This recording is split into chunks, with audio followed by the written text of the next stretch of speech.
বিশুদ্ধ তওবা কিভাবে করব এটা আমরা অনেকে বুঝি না। অনেকে মনে করি যে মুখ দিয়ে জাস্ট আস্তাগফিরুল্লাহ বললেই হয়তো তওবা হয়ে যায়।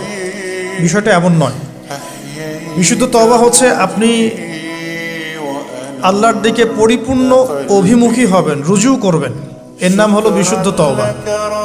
যে পাপগুলো করেছি এগুলোর জন্য ক্ষমা চাওয়া, এই পাপগুলো কোনোদিন করব না এরকম প্রত্যয় ব্যক্ত করা, আর যদি অন্যের সাথে সম্পৃক্ত কোনো হক থেকে থাকে সেটা ফেরত দেওয়া। তো আমরা আজকে গিয়ে সুন্দর করে ওযু করে 2 রাকাত নামাজ পড়তে পারি। 2 রাকাত নামাজ পড়ে আমরা আল্লাহকে বলতে পারি যে আস্তাগফিরুল্লাহাল্লাযী লা ইলাহা ইল্লা হুয়াল হাইয়ুল কাইয়্যুম ওয়া আতুবু ইলাইহি।